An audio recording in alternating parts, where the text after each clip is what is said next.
والله للاسف هذا الكلام قاعد يصير في كثير من المجتمعات، قاعدين نتوجه عالميا الى اللونلنس او الوحده. الشخص يعني اليوم قاعد اسمع ناس تقول احنا قاعدين نفضفض حق الذكاء الاصطناعي بدل ما نفضفض حق ربعنا.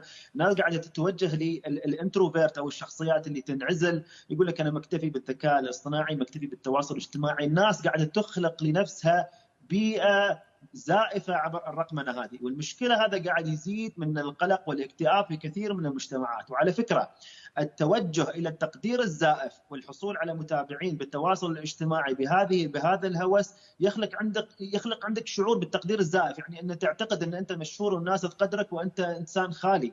فهذا قاعد يدخلك في قلق شديد واكتئاب، ما يسمى بالاكتئاب المقارن. تقارن نفسك بين الناس، مثل ما تفضل الدكتور العزيز قبل ما الفقره الماضيه، يروح الفلتر الشخصي ينصدم.